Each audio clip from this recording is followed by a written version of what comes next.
Welcome back, everybody, to the Jacksonville Jaguars franchise here on Madden 21 for the PlayStation 5. Got ourselves a pretty busy episode today. We do the game against the 5-9 Tennessee Titans. We also have a prospect profile, which we will do in a little bit. We do have some injury news, though, good and bad. So David Njoku is back in the lineup, but Myles Jack dislocated his elbow. He will miss the remainder of the regular season and probably most of the postseason, depending on how far we get. This obviously is not good news for us. Jack is one of the key players, one of the captains of the defense, so losing him is really going to sting big time. Our Jaguars have lost 2 in a row. We are now projected to finish as the 3 seed in the AFC. It would take an absolute miracle, pretty much, for us not to make the playoffs, but, I mean, we're in a very tough divisional race right now with the Houston Texans. Both of us are tied at 8-6. We do have the head-to-head tiebreaker over them, which is good news. So now we have a prospect profile. We're going to be covering linebackers and defensive backs today, so pretty much the only 2 position groups we have not gone over yet. We're going to start with the linebackers, and I'm going to go through the linebackers fairly quickly because the linebacking class this year is not the best.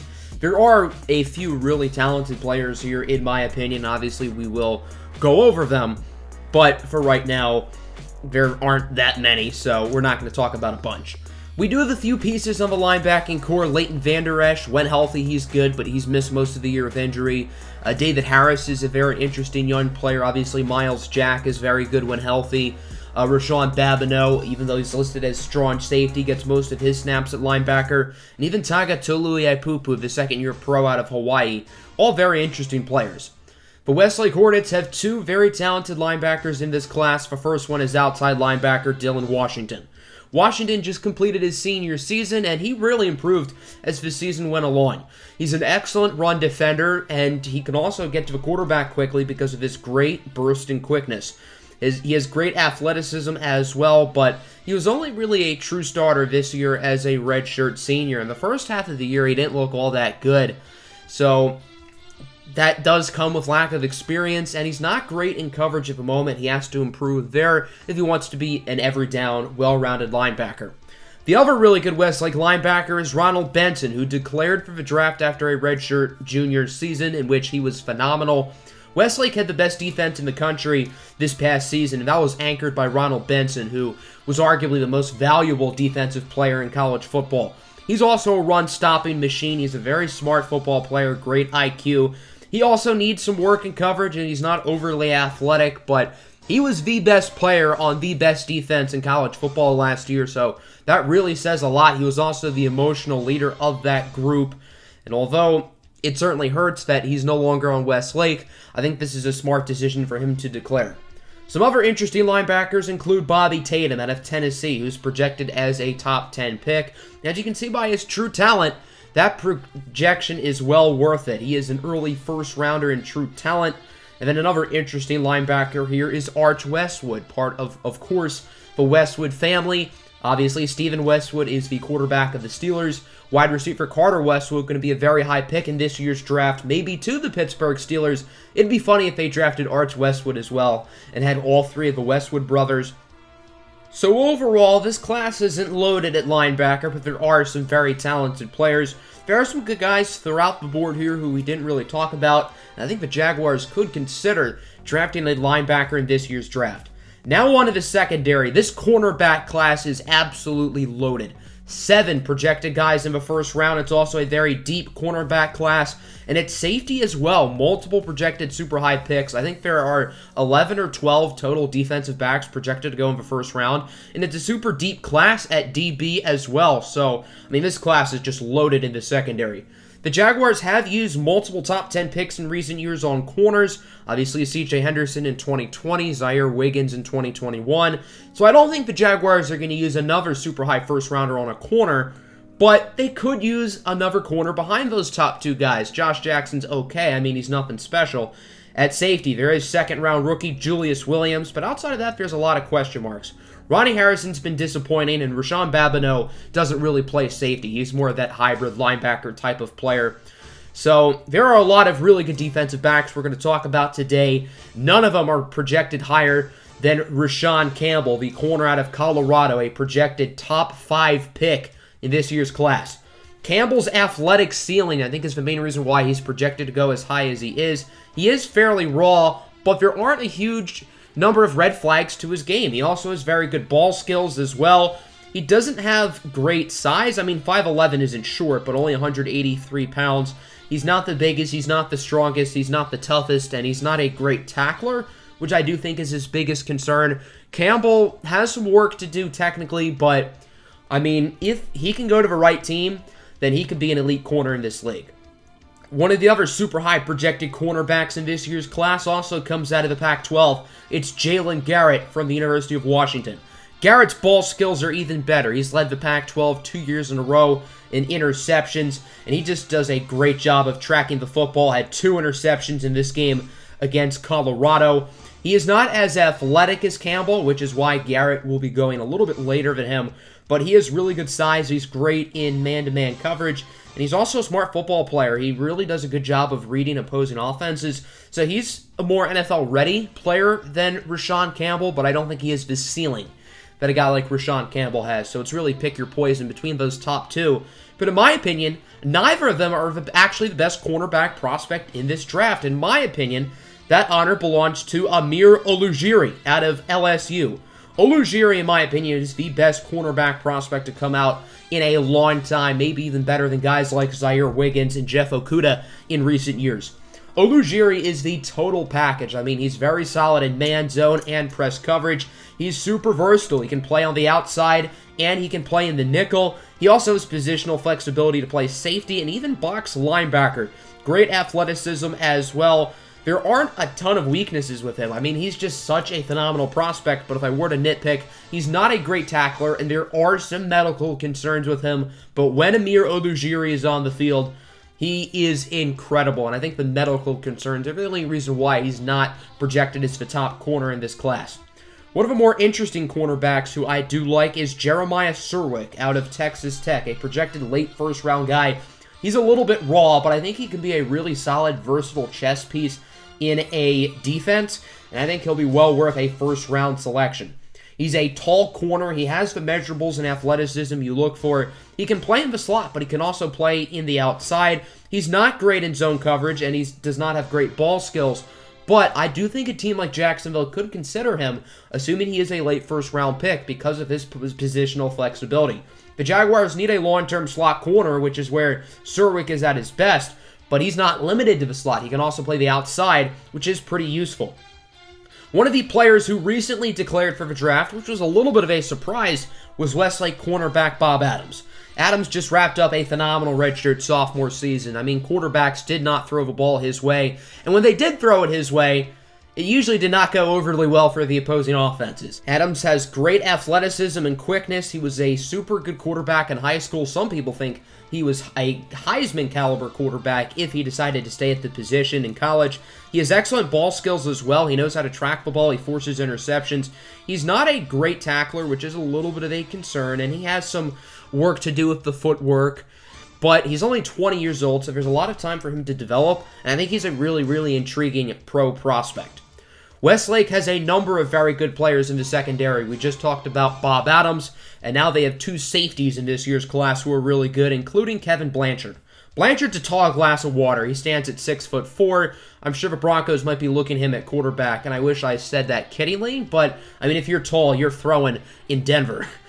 Blanchard's a very well-rounded player. He's getting coverage and run support. He's also a great tackler as well. His ball skills are not great, though. He was nicknamed Brick Hands Blanchard at Westlake, and for a guy who's 6'4", 212, you'd hope that there's some positional versatility with him, but unfortunately there isn't. He was really only used at 3 safety at Westlake, and I wonder if he will play numerous positions in the NFL. Probably the best pure center fielder 3 safety in this class is Josh Jordan Jr. out of Penn State. He's projected to go in the late first round, but talent-wise, I think he's a top 10 player in this class.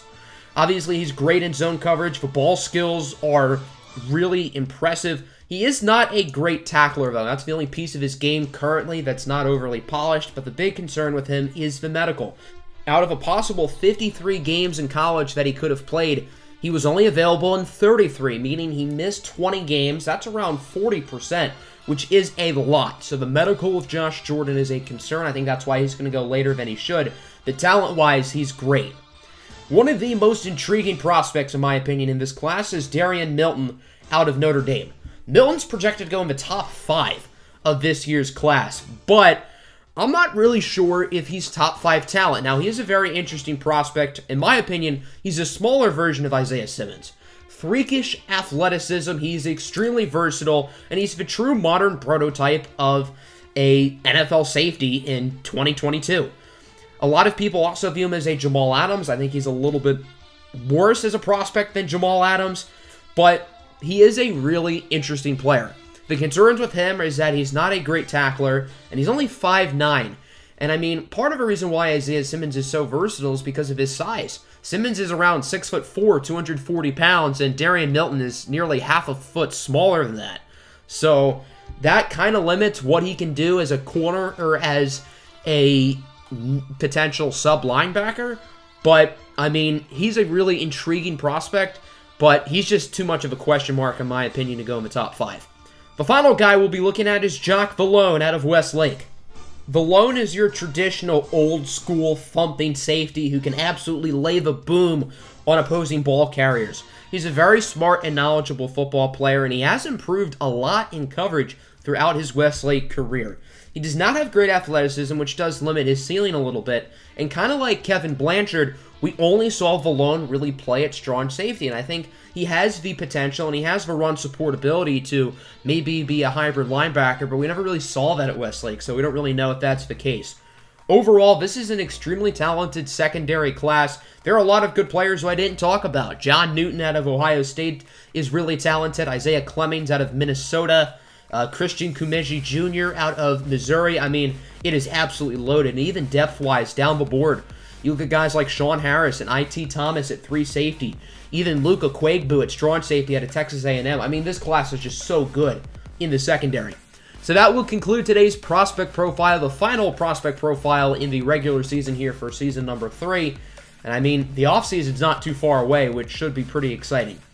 So we're going to have a tough battle here against the Tennessee Titans. Last time we played them, we dominated. We won 34-3, and we stopped Derrick Henry for the most part. He only had 53 yards. This was Gardner Minshew's final full start, where he absolutely dominated. Obviously, the next week, Minshew sucked. He got benched for Koko Nwosu, and Nwosu has kept the starting job since. I do want to do a little bit of a standings update now that we are in Week 16. Only 2 games left to go. So the Bills are projected to finish ahead of us, along with the Bengals. If the Bengals win this week, they should get the top seed in the AFC Conference, and we will not be getting the top seed. The Falcons are the only team in the NFC so far to have clinched. The NFC battle is also very interesting as well. So we know this Titans squad pretty well for the most part. They have Derrick Henry, who's great. A lot of their current core in real life is still here, including Ryan Tannehill. Tannehill, not the player that he really was at the start of his Titans tenure, and he's really regressed quite a bit. Only a 74 overall. Titans could be looking at potentially replacing him in the offseason, so I mean, this is a really good quarterback class at the top. I wouldn't be surprised if they do go the QB in round 1. So here we go. Primetime football in Nashville. The Jaguars' final divisional game of the season, as next week they do head to Arrowhead to take on Patrick Mahomes and the Kansas City Chiefs. The Jaguars have lost 2 in a row, trying to get back on the win column, and they know this is a super important game. If they lose this game, then winning the division now almost seems like an afterthought, or at least it's a lot more unlikely. The Jaguars should make the playoffs pretty much no matter what. A win officially clinches a playoff berth today, and a loss means the Jaguars are going to need to play their A game in Week 17. Jacksonville opens up with possession. J.K. Dobbins quickly loses 2.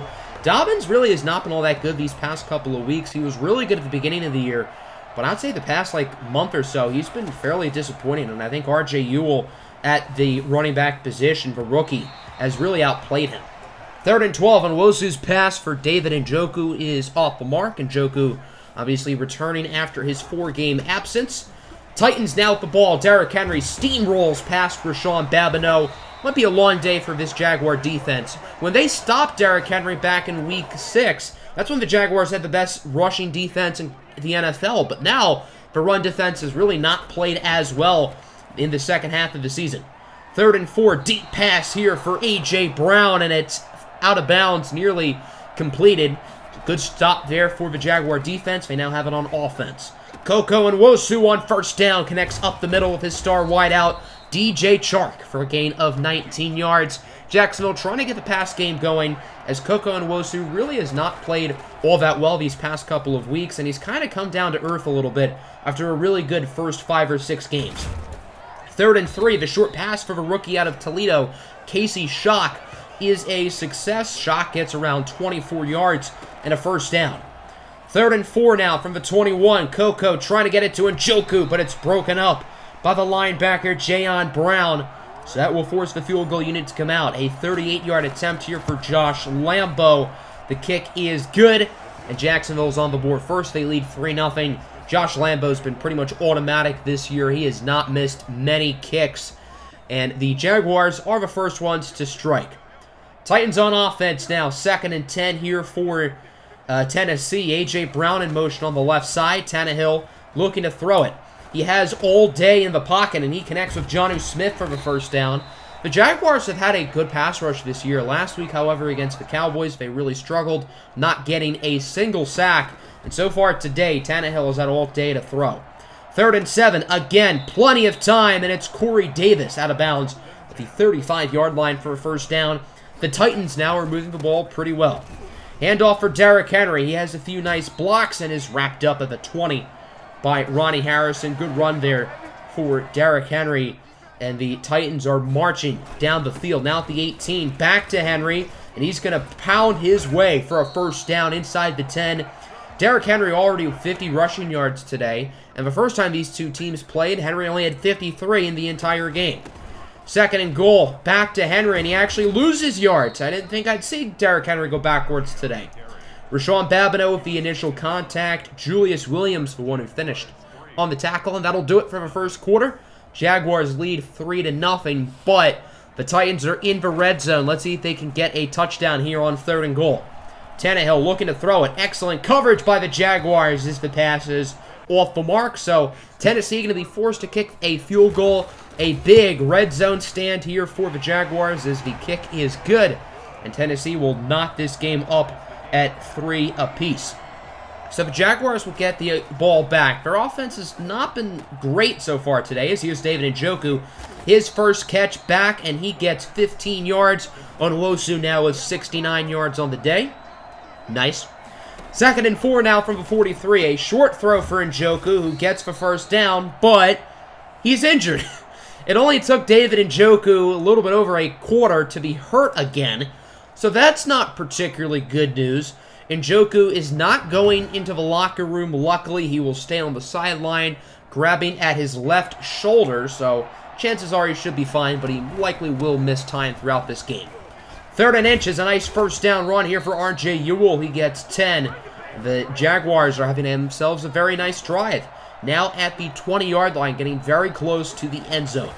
1st down, handoff for J.K. Dobbins. He's been pretty quiet today as Dobbins muscling his way to the 6 for a gain of 14 yards. And Jacksonville is marching on the door. Nobody has scored a touchdown yet, but it looks like that might change here. The rookie out of East Carolina, R.J. Ewell, with his 3rd touchdown of the season, doing some Fortnite dances in the end zone. It's not 2018 anymore, buddy.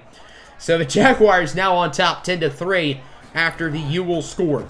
3rd and 2, play action fake. Tannehill trying to get it to Corey Davis on the run, but the pass is incomplete. Titans would be forced to punt it again, and the Jaguars have it. First play of the drive, it's a handoff for Dobbins. Dobbins gets a nice block, and there he goes. 74-yard touchdown for J.K. all day Dobbins. And the Jacksonville Jaguars will extend their lead. Dobbins jumping up into the stands. What a run. Incredible blocking from the left side of the line. DJ Chark had a really nice block there. And J.K. Dobbins took it the rest of the way.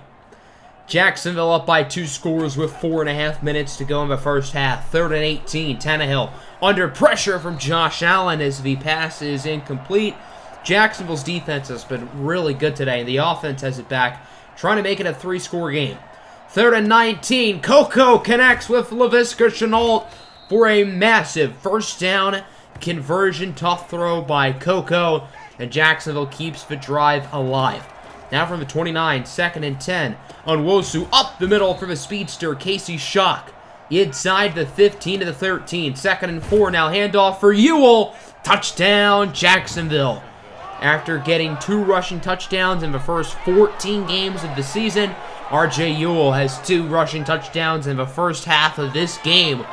And Jacksonville is all of a sudden turning this game into a blowout, 24-3. And this is after the Jaguars beat Tennessee 34-3 in their previous matchup. Titans trying to make the game closer before halftime. Good reception there by Derrick Henry.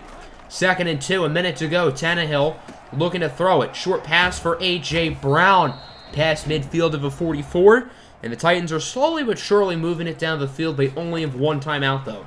3rd and 7 from the 41. 45 seconds to go as Tannehill goes up the middle just a little for Josh Reynolds, who brings it to the 22-yard line, the former LA Ram.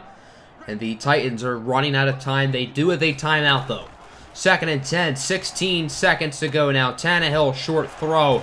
It's caught by Jonnu Smith to the 11. Tennessee forced to call their final timeout. After an incomplete pass, they would attempt the field goal, which is good. And the Tennessee Titans make it a little bit closer before halftime, although a very convincing lead so far for Jacksonville, 24-6. Led by a dominant run game up to this point. R.J. Ewell with 2 touchdowns. Dobbins with over 100 yards. And although Koko Onwosu is having another shaky game, the rushing attack has been dominant for the Jags. Titans starting on offense here in the second half. Derrick Henry with a nice gain of 9. No real big plays on this drive, but the Titans offense has appeared to come out with a vengeance. 2nd and 9 now from the 29. Tannehill, he will connect with Jonnu Smith. And he's wrapped up inside the 20 by Taga Taluiaipupu. But the Titans are really starting this second half off well. Handoff to Derrick Henry now on 1st down, fighting his way for extra yards. He brings it to the 5. And the Titans are getting very close to the end zone. 2nd and goal now from the 1. Handoff for Henry, and the Titans goal line offense is struggling. Garrison Matthews, the undrafted rookie, with a nice play. And now it's 3rd and goal from the 2. Gotta watch out here for the Derrick Henry run. Henry gets the ball. Nothing but green grass ahead. Not even touched until he reached the end zone. As Henry and Tannehill flying back to the sidelines. Titans cut the lead down to 11. A little bit surprised they didn't go for 2 there. Jags back on offense. This is their first drive of the second half and gets to a good start. Gain of 14 yards on the screen for J.K. Dobbins. Now 3rd and 4 for the 45. Koko up the middle, trying to get it to Shock. The pass is incomplete. Titans defense with a nice stop. This game ain't over. A comeback is still very possible for the Titans. Tannehill on 3rd down. Short throw for Henry. He gets a few nice blocks. A pair of Jaguar defenders ran into each other there. And Derrick Henry with a huge 1st down reception in the air. 5 receptions today for Derrick Henry. Not known as a crazy good receiver, but it seems like he catches the ball a lot when he plays for Jags. Tannehill's pass is deflected on 3rd and 10 by Bleat Friarwood. And the Jaguars now have it on offense as Koko keeps it himself down the field, and he will rush out of bounds at the 45. A big gain on the ground from Koko Onwosu's legs, and everybody on the Jaguars is running really well. 3rd and 9, up the middle for a wide open man. It's the tight end, Daniel Romer, who brings it to the 5, getting some snaps with David Njoku. Not yet back in the game, although he would return shortly after, as we now enter the 4th quarter. First play of the quarter, it's 1st and goal. Short throw for Romer into the end zone for a touchdown. The dump off for the 2nd-year pro out of LSU, Daniel Romer, is a success. Jacksonville back up by 3 scores, a huge drive, keeping the momentum, siding with the Jags. Now from the 34, 2nd and 1. Short throw for Corey Davis down the field. He is wrapped up by Josh Jackson at the 42. Davis has had a pretty nice game today. 4 catches, 68 yards. A.J. Brown, on the other hand, has been shut down for the most part. 2nd and 10, Tannehill taking his time up the middle. He will connect a nice gain to the 28-yard line. And Tennessee is not going to give up. Their offense really giving a good fight here. 2nd and 4 now from the 22. Tannehill, short throw for Henry, who hurdles David Harris. We know Derrick Henry can jump over defenders now, not only run them over. Henry is actually injured on the play. He did not look good there on the field. That's not good news for the Titans. Luckily, Henry would not go to the locker room, so he should be able to return to the game shortly. But regardless, they will be without him for a little bit. 3rd and 9 from the 9, pretty much 3rd and goal. Ryan Tannehill looking to throw. It's a short pass for A.J. Brown. He does not get much. Henderson and Jackson bring him down. 4th and 1 now from the 2. They're going to go for it. No Derrick Henry in, so it's a handoff for the big fullback. Kari blossom game into the end zone for 6. Titans will cut the lead again down to 11, and again, I'm surprised they didn't go for 2. But it is now 31-20. Can this Jacksonville rushing attack that's been so good today chew out the clock and end the game? Well, that's not a particularly great start. J.K. Dobbins loses 4, courteous of Adoree Jackson. 3rd down now, Coco, short throw, it's caught. Huge first down into the hands of D.J. Chark for a gain of 14 yards, a massive conversion from the Jags. Jacksonville would continue to chew clock from the 30. 3rd and inches. Back to Chark. Another first down inside the 10 to the 4. And Jacksonville is getting very close to the end zone as they likely will pad on to this score and get some insurance points. 2nd and goal. Ewell. The hat trick. Touchdown, Jacksonville. 3 rushing touchdowns today for the 4th-round rookie R.J. Ewell. His 5th of the season. And Jacksonville is back up by 3 possessions. That should pretty much do it, barring something absolutely wild.